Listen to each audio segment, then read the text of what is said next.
I welcome you to the 2023 Zoom lectures hosted by the Franciscan School of Theology. Our presenter tonight, Professor Bernard McGinn, is the Naomi Shenstone Donnelley Professor Emeritus of Historical Theology and the History of Christianity at the Divinity School of the University of Chicago, where he taught for 34 years before retiring in 2003. Over the last 20 years, he's continued to write, teach, and lecture. He has written extensively on patristic and medieval theology, especially in the areas of spirituality and mysticism.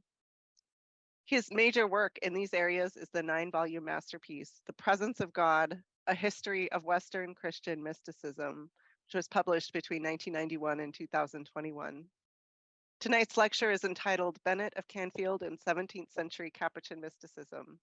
Welcome, Professor McGinn. Thank you. Thank you very much, Julia, and thanks all the people at FST for making this possible. I lectured at your institution years ago when it was still in the Berkeley area, so I'm very, very happy to be able to catch up with you again and to talk about someone whom I find very, very interesting, but may not be very familiar to even those of you who are well-known or know a lot about the Franciscan tradition. I had thought about talking about Francis and Clare or Bonaventure, people I've written on a lot, but in the 8th volume of my history, which is a book called The Persistence of Mysticism in the 17th century in France and especially Italy and Germany, I have a section on this Benet of Canfield, a very well-known Capuchin in his time, maybe not a household word today. But I do want to say a little bit about why I think he is important when you look at the Franciscan tradition over its long and very distinguished history. So I'll try to give somewhat of an introduction to Benet and hope that it may inspire your interest. Benet's major work that I'll be talking about, The Rule of Perfection. There is a modern English translation of that. It's not a huge book. About 300 pages or so, but it is a classic of Western mysticism. So let me introduce Benet. The division of Christianity at the time of the Reformation was certainly a world historical event. It also had a deep effect on the story of Christian mysticism, that is, the element of belief and practice that concerns the attempt to find a deeper, even a direct experience of the presence of God in the lives of believers. The new forms of mysticism that resulted from the crisis of the Reformation, both in Protestantism and in Catholicism, had many distinctive marks despite their dependence on past traditions. Here I'll look at only one of these new movements, specifically the mysticism of the Capuchin branch of the Franciscans, especially in France around the year 1600. The central figure is the English convert, Benet of Canfield, born in 1566 and died in 1610, who spent a long exile in France due to Elizabethan persecution of the Catholics. He wasn't the only Capuchin mystic by far, but he's the most important. First, let me give some historical context. As in the rest of Europe, the Reformation in France was not only theologically contentious, but also the cause of social and political upheaval that worked itself out in military conflict. John Calvin, the great French reformer, born in 1509, dies in 1564, was the ancestor of the Reformed branch of the Reformation. He had to flee France and settle in Geneva, from where he and his followers spread their purified form of Christian belief. This Reformed church proved increasingly attractive in France during the period from about 1530 to 1590. By the latter date, the reformers constituted perhaps 20% of the population of France. Now, this was not an age for compromise. So the Catholics resisted Reformed Christianity, and the reformers insisted on all or nothing. The quarrel was not just about religion, but in some ways about all aspects of French society. And the result of this was what's called the French Wars of Religion, a series of conflicts that all but destroyed the kingdom between 1562 and 1598. people count 6 or 8 of these wars of religions. There were periods of peace from time to time, but it was a terrible time in France. Catholic opposition to the reformers was divided into 2 camps. The so-called intransigents, who wished to root out everything connected with Protestantism, and the group called the politiques, the politicians, who sought some form of compromise. In order to save the kingdom, the politiques seem to have won out when the Protestant leader, Henry of Navarre, converted to Catholicism and thus became King Henry IV. He ruled from 1589 to 1610. Henry established a truce with Protestants, the famous Edict of Nantes, issued in 1598, which granted Protestants a number of rights. Henry's successors, however, King Louis XIII and the long-ruling Louis XIV, gradually pushed the Protestants aside until finally the Edict of Nantes was revoked in 1685, and basically the reformers were thrown out of the kingdom. During the decades of conflict between the French Reformed and the intransigent Catholics, the intellectual and spiritual revival of the Catholic cause was a part of what we call the Counter-Reformation, pioneered by the Council of Trent. Part of the success of the Counter-Reformation was the work of the new religious orders of the 16th century, although most of them were founded for purposes of inner reform of Catholicism. They soon welcomed the new job of opposing Protestantism. Foremost among these orders was the Jesuits, founded by Ignatius of Loyola in the 1520s, given papal approval in 1545. Less well known is the Capuchin reform of the Franciscan order. This was begun in Italy by Matteo da Bascio in 1528, and it consisted of groups of friars who dedicated themselves to returning to the original austerity and devotion to mystical prayer of Francis of Assisi and his first followers, the Fraternitas. Now, there had been many Franciscan reforms in the 3 centuries since Francis's death, but few were as successful as the Capuchins. The Capuchin reform soon spread widely and reached France as early as 1563. And here the Capuchins plunged into the conflicts between Protestants and Catholics, and the Capuchins took on a decidedly militant outlook, becoming part of the shock troops of Catholic opposition to Protestantism. Now, we might think that militant political activity would not agree with spiritual and mystical concerns, but this wasn't the case in the 16th century. Preaching against Protestants, forms of popular piety directed against reformed practices, and political advising of the Catholic nobility and rulers, this was part and parcel of the activities of the French Capuchins for more than half a century. And yet, this was also the great age of Capuchin mysticism. So what about Capuchin mysticism? Perhaps surprisingly, France did not play a large role in late medieval mysticism, when Germany, Italy, and the Low Countries, and even England dominated. But this changed dramatically towards the end of the 16th century, when mystical elements became evident in France, which grew quickly through the 17th century, and the 17th century is traditionally called the golden age of French mysticism.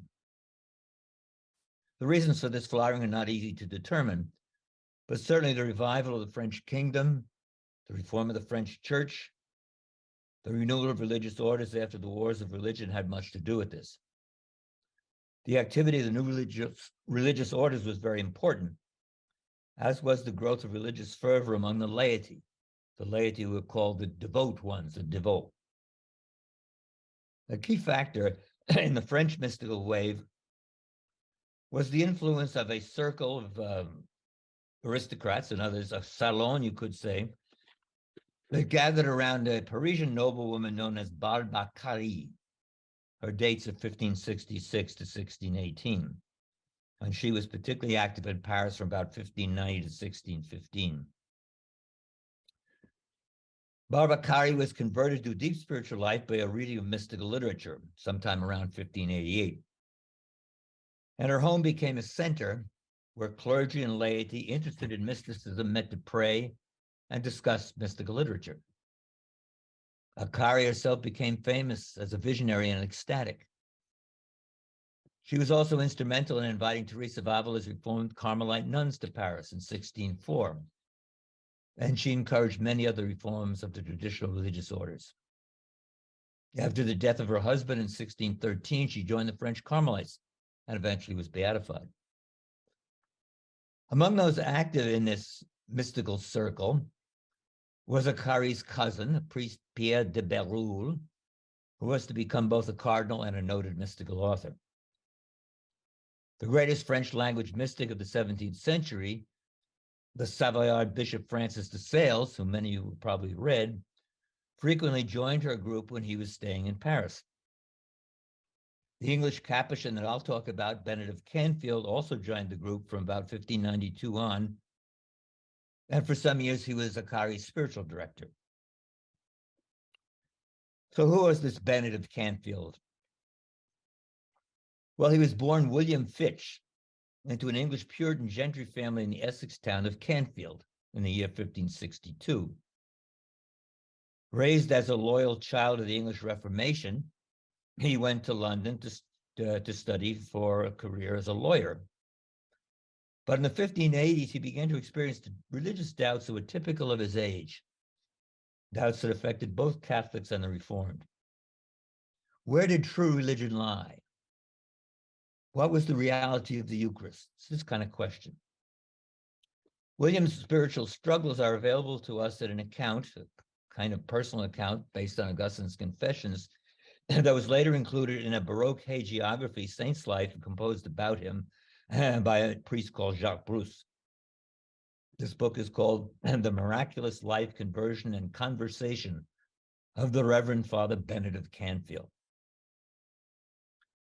In this personal document in the biography, hagiography, William describes his spiritual problems in vivid detail, his evil life and temptations, his religious perplexities over the true form of Christianity, and his temptation to despair over the devil's suggestion that he was predestined to hell. This was a frequent fear at the time, actually.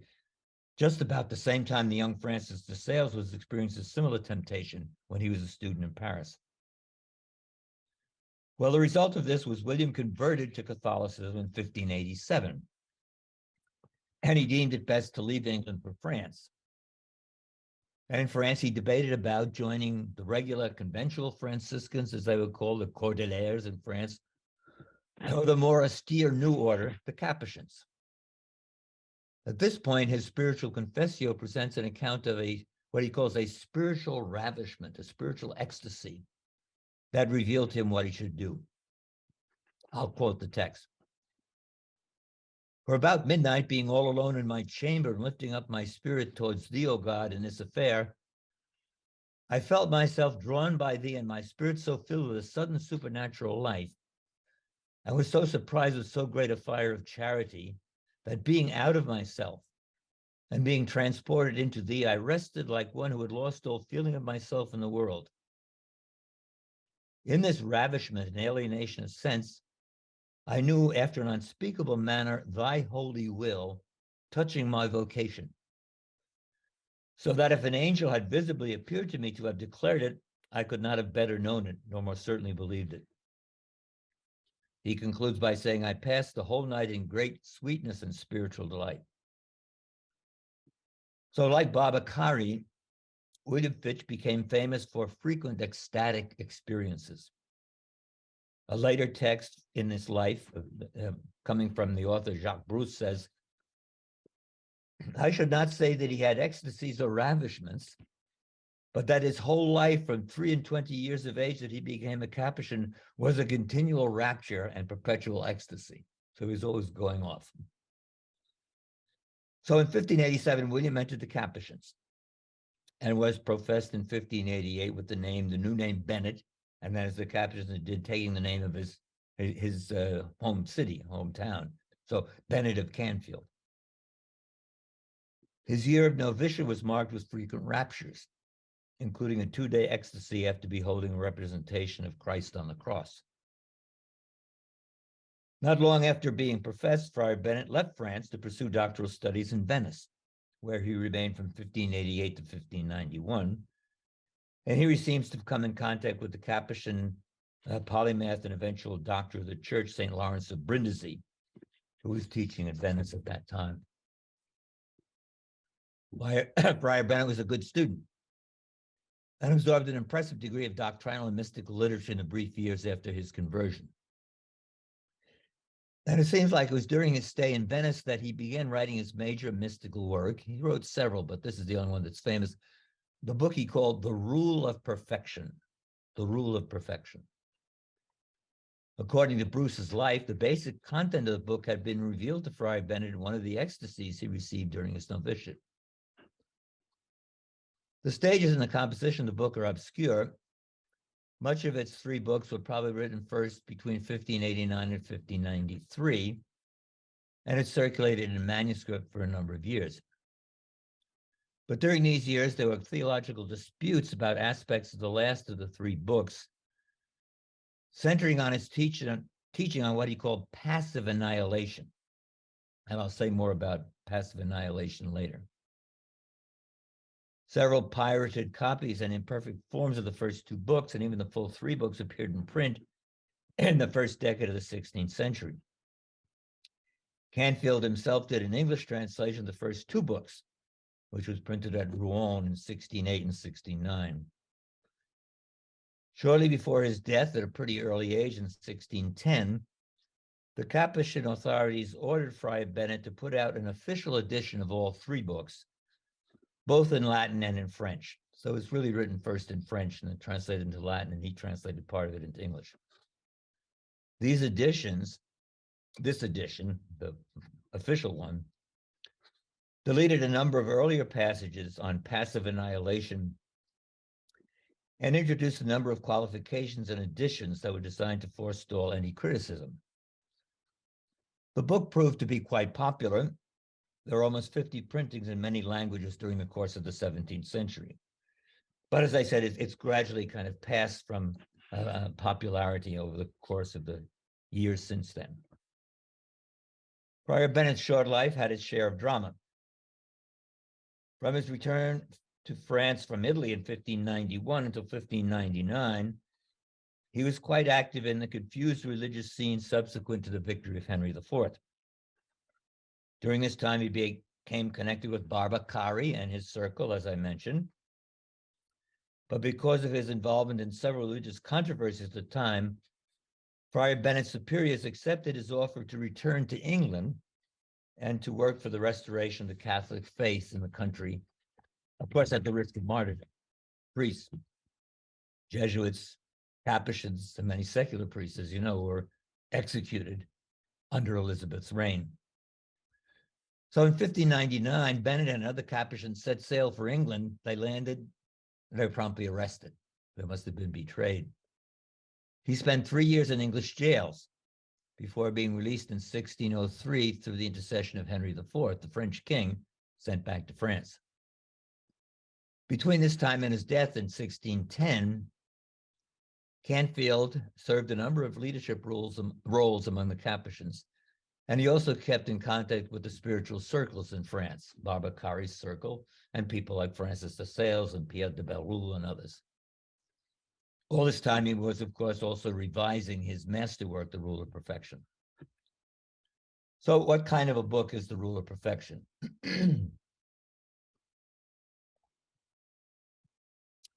Well, the rule is a classic expression of a form of early modern mysticism that had considerable influence for several centuries. And I think it can be seen as a part of a late expression of a medieval tradition of handbooks of mystical theology.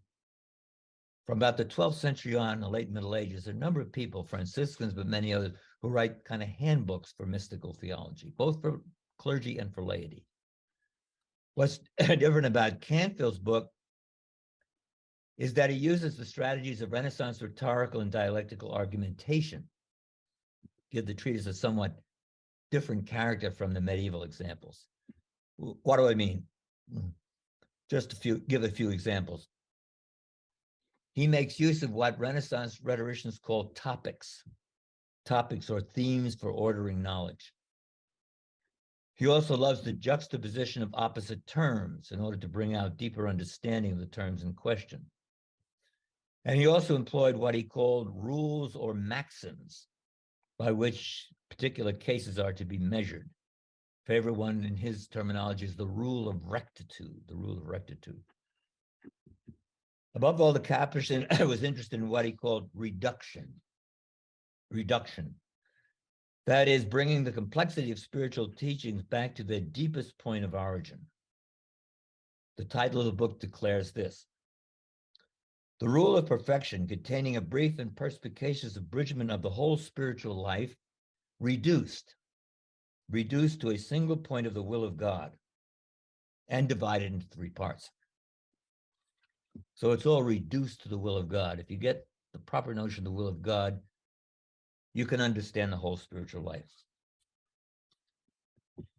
The threefold structure of the Capuchin's work, the division into exterior life, interior life, and what he calls supereminent life, was not original. It was based on the writings of the great 14th century Flemish mystic Jan van Rysbroek, whose writings were available in Latin translation. Much of this foundation in Rysbroek also came from the writings of 15th century Reformed Franciscan, another Dutch mystic named Hendrik Herp or Harphius, very widely read in the 16th and 17th century, not much read today. So now I'm going to turn to try to give something of the structure and at least some of the teaching of the rule of perfection. Given the meticulously structured nature of Benet of Canfield's treatise, it needs to be studied as an architectonic whole. The work is essentially what we can call an Ars, a teaching manual about how to attain God. The audience that the Capuchin has in mind, however, is not just friars, clerics, and spiritual directors, but all Christians who are seriously seeking God. It's a book written for everybody. Like Francis de Sales, whom he probably met, Friar Benet wanted everyone to aspire to fulfill the will of God in this life and thus attain mystical union.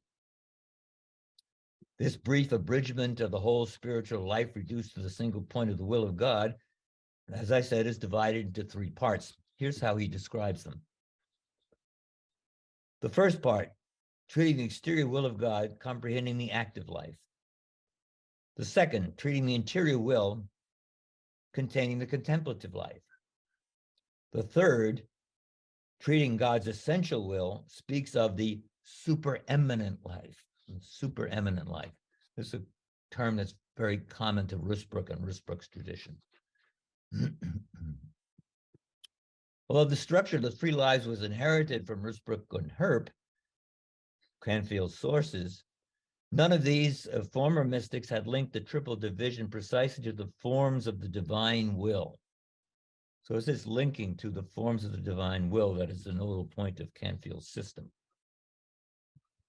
Thus, books 1 and 2 deal with the exterior and the interior will of God, and these contain what Canfield called the accidental aspects of the spiritual life. Book 3, dealing with the essential or super essential life, deals with its essence, that is, with God himself. Nonetheless, Canfield argued that the spiritual life is a single whole, consisting of both accidents, that's our experiences and actions, and also with God in part 3. This is the ground for Canfield's insistence on the union of action and contemplation that characterizes the work. Another key aspect of the book is revealed in the picture inserted on the title page, and I think you have a pictorial version of that for... yes, there it is. Now here in this picture, the divine Son appears, God appears, the divine will rather, the divine will appears as the Son with the Hebrew name of God right in the center. And it's surrounded by 3 concentric circles of heads or figures representing the 3 forms of life, exterior, interior, and supereminent. Canfield explains, all these figures or faces have their eyes fixed on this will of God. signifying the pure intention of souls who in all things ought to look on the divine which is one continuous splendor. During the course of the work, Canfield often turns to this model of God as the sun who illuminates our entire spiritual life. Significantly, however, the lower part of the image, lower part of the page, has an image of Christ in Gethsemane, with the Latin caption taken from Luke 22:42, "Not my will, but your will be done." This indicates that the imitation of Christ in the Passion is one and the same as the practice of the three forms of life. So this is very typical of the 16th, 17th century spiritual books and much other literature. Give you a picture at the beginning as a way to remember what's happening in the course of the book, which can be long and rather tedious in places. So let me say a little bit about the three parts. I'm going to concentrate on the third part, which is the most original, but I'll say just a little bit about parts 1 and 2. The exterior will of God in the active life is treated in part 1. It has 20 chapters. Canfield begins by emphasizing how the exercise and point of the will of God reveals and summarizes all of the spiritual practices and exercises. He talks about 8 different exercises: brevity, meritoriousness, finality, universality, freedom, means and ends, permanence, etc. Each of these in some detail. Of particular importance is the Capuchin's exposition of what he means, what means and ends mean. Here he says, this point of the will of God excels all others in that it serves as a rule and as an end for all our actions, whereas other exercises serve only one another. It is, I say, the rule of our exterior and interior actions, revealing by its rectitude the relation of both. This notion of rectitude, adhering to the right rule, is central for Canfield. It includes both the rectitude of exterior acts, what to do, what not to do, how to do it, as well as interior acts, how to will and not will, and the like. So rectitude is another one of the constant themes throughout the rule of perfection. Part 2. Part 2 of the rule of perfection on the interior will and its contemplative life is shorter. It only has 8 chapters. Once again, the Capuchin uses a carefully articulated structure to advance his argument. This time around 5 manifestations, as he calls them, that reveal God's interior will, and thus form the foundation of the contemplative life. So I move from the active life to the contemplative life, from the outside to the inside.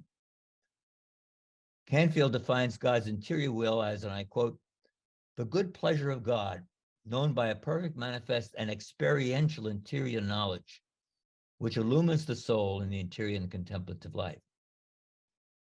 Hence, it's no longer a question of finding God's will in external commands, such as in the law of human reason, but now you find God's will by way of an inner supernatural and experiential knowledge. You move from the outside to your inside. So those are the first 2 stages in your advance. What about part 3?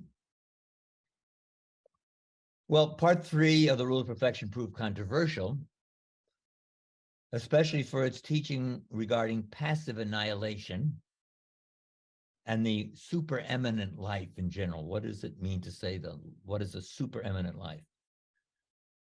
It's obvious that in the version finally printed in 1610, Canfield went to some trouble to fend off attacks by taking things out from the text, by adding to the text, qualifying things that he had already written. There are 21 chapters in this part, and they're divided into three sections. The first 2 sections concern what he calls the 2 means for attaining the divine essence. The first of these means he calls a means without means, that is passive and not active. And this takes up chapters 3 to 7. The second means, which he describes as the will of God manifested in annihilation, is found in chapters 8 through 15. Now, these two sections constituted the original form of part 3. But when he published the book, Canfield added a third section, chapters 16 through 21, on the necessity and manner of contemplating Christ's passion. That's where you get in the picture. You get the 3 ways above, but you get Christ's passion below. Now, some have seen this edition as a kind of awkward addendum designed to fend off criticism. But I think it's difficult not to think that this section does not represent the Capuchin's own teaching. However successful or not we judge its placement and integration into the rest of the treatise. Canfield prefaces part 3 with what he calls a letter necessary for the reader, in which he says his superiors had persuaded him to publish this part due to the fact that an imperfect copy had already appeared and was causing controversy.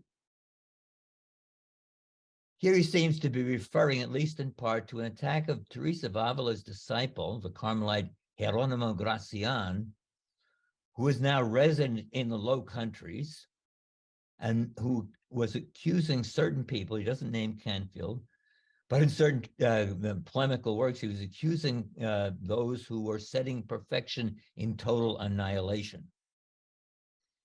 So Gracian did not like the idea of annihilation.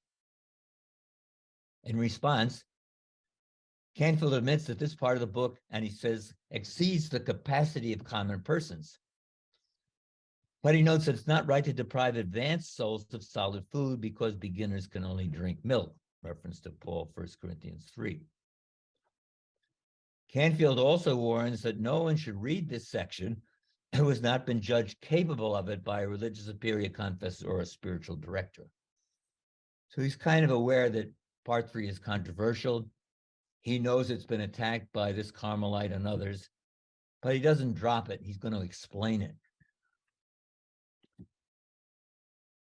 Now, in talking about part 3, I'm going to skip over the first section or first means, chapters 3 to 7, in order to concentrate on the second section or second means, the one that Canfield describes as dealing with the will of God manifested in annihilation. Mystical annihilation is a strange concept for us today, but it has been important in the history of Christian mysticism. Annihilation, Latin annihilatio, is actually not a classical Latin word, but was introduced by Christians in the 4th century, probably based on Psalm texts in which God is described as bringing his enemies to nothing. Read Psalm 58:9, for example. In the early Middle Ages, annihilation was used for canceling legal documents. But starting in the 12th century, annihilation began to be used for the soul's losing itself in God. The earliest text I found is actually in Benet of Clairvaux, perfectly orthodox mystic. In his treatise on loving God, 1027, he talks about the soul being almost annihilated. Pena annihilare is the Latin. This is what might be called soft annihilation, or the destruction of the evil will that resists God. By the 13th century, some mystics, mostly women, but also mystics like Meister Eckhart, were using annihilation in a hard way. What do I mean by hard? I mean, it referred to some kind of loss of the created will in itself, because our will as created expresses our distance from God. Many late medieval mystics use annihilation language, both in hard and soft ways, and sometimes it's difficult to tell exactly what kind of annihilation is being talked about. In the 16th and 17th century, annihilation language was widely used in Italy and in France. You'll find it in Francis de Sales. You'll find it in Pierre de Bérulle. You'll find it in the Quietist Madame Guyon, but that's just the list. Almost everybody's using it. So it's all over the place, although it remained controversial. Benet of Canfield was one of the main proponents of mystical annihilation, and the third part of his Rule of Perfection is really one of the most detailed descriptions of annihilation in the history of Christian mysticism, which I think is one of the reasons why it's, even though it's not a popular text today, it's a very important text historically. So what does he say about annihilation? So chapter 8 begins the second divine means by which the soul attains his essential will of God, the means which he describes as nothing but the will of God manifested by annihilation and having 2 points, knowledge and practice. The analysis of the means of knowing annihilation proceeds according to the most radical of the contrasts between opposites. That is the contrast between the all that is the will of God and the nothingness of the self. Recognition that there is nothing else but God's essential will is taught in very many ways, says Canfield, by reason, by philosophy, by doctors and theologians, by scriptural, by natural examples. But if there's nothing but God's essential will, an objector then asks, and Canfield frames this in the text, well, what is a creature? Canfield's answer is a pure dependency on God. Just like the dependence of the rays of light on the sun or heat on a fire. Well, does that mean a creature is not a something? The answer is yes and no. Yes, when viewed in itself, but no when it's viewed from the perspective of God. So Canfield concludes, and I quote here, the Creator assumes and appropriates the creature as some spark gone out from him. And when he recalls it to himself as to its center and origin, in his infinity, he annihilates it and reduces it to nothing. So that's what Canfield means by annihilation.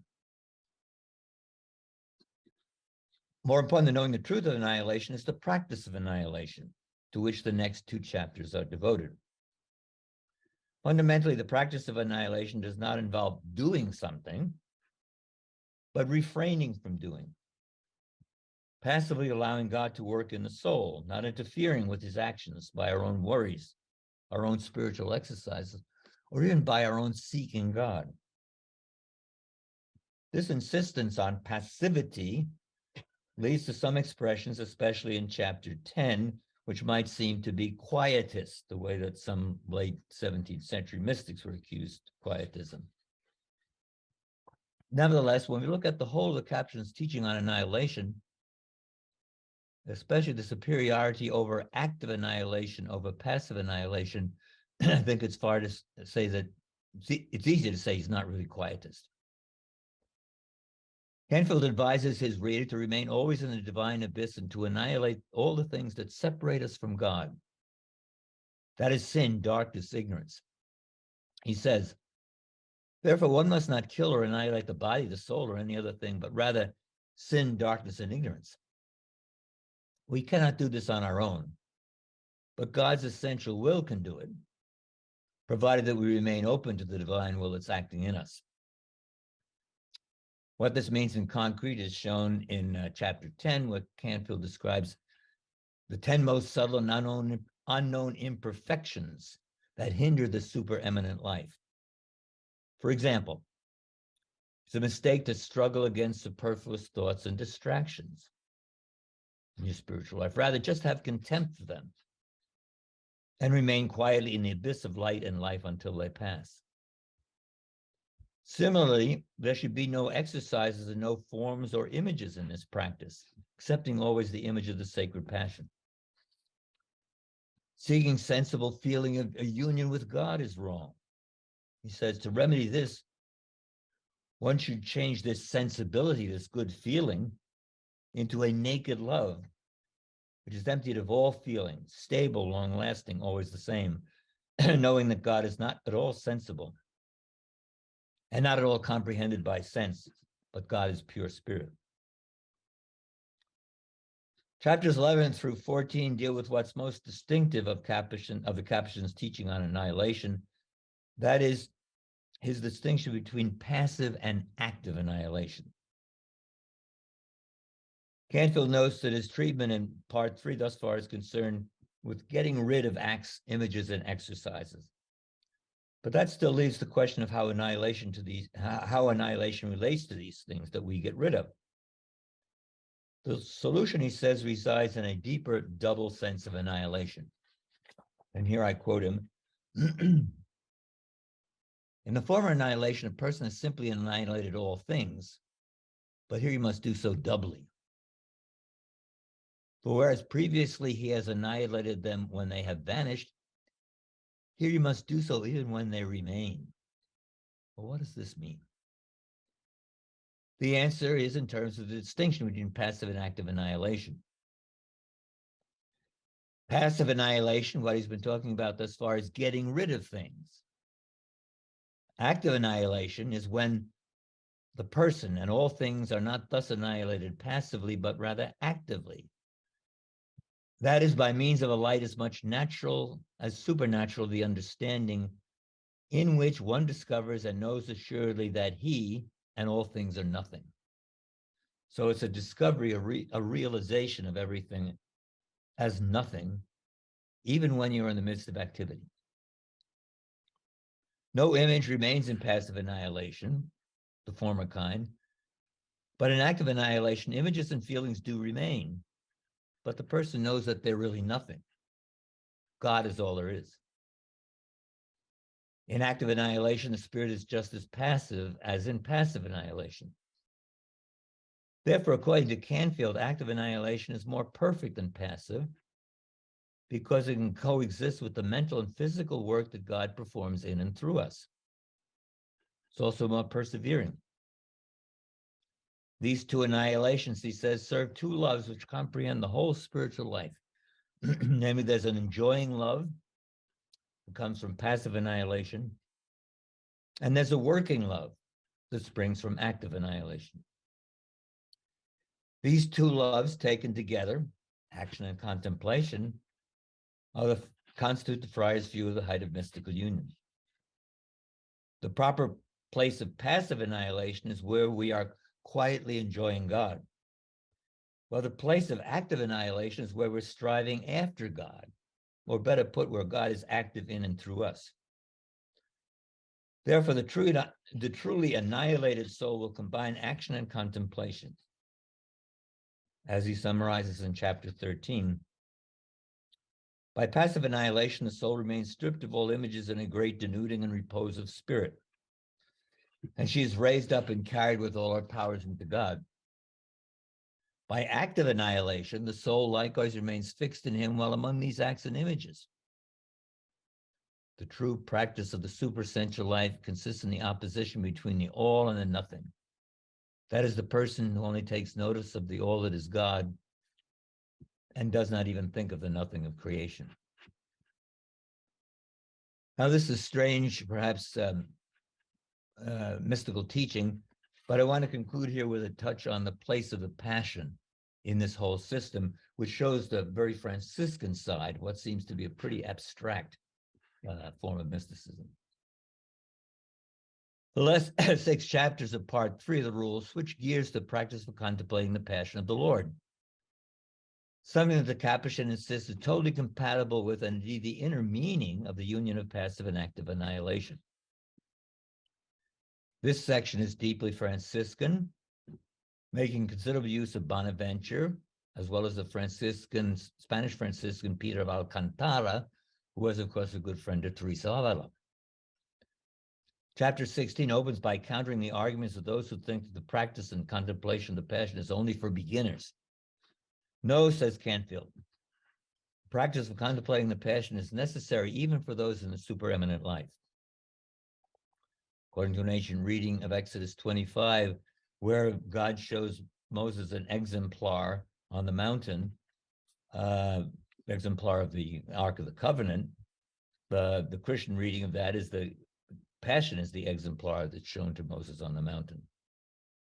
Also, tradition is Canfield's insistence that, and I quote, if we wish God to speak to us, teach us high perfection and contemplation, we must not climb up to his divinity alone. We must descend to his humanity and his passion. This practice, he says, is modeled on our seraphic father, St. Francis. Chapter 17 speaks more directly about the manner of contemplating God and man in Christ's passion, which must not be by a way of looking first at God and then at man. Canfield says we must try to look at both the humanity and the divinity of Christ together in one simple sight, although he admits this calls for great skill. This kind of double view of both God and man together is not possible for reason alone to attain. To resolve the dilemma, says Canfield, we must rise above reason to faith, which beholding this man, that is the man Jesus, recognizes him for God, who is without form or image. Although the imagination represents the form of the man Jesus, nevertheless faith, transcending all sense and imagination, does not see any form, it merely sees God. Chapter 18 goes on by arguing that it's better to practice and contemplate the passion in ourselves, not outside ourselves. Contemplate it in ourselves, that is, by joining our sufferings and afflictions to Christ. It also says we should never try to imagine the passion as happening far off in time, way back then, or far off in space. We need to imagine it happening within us.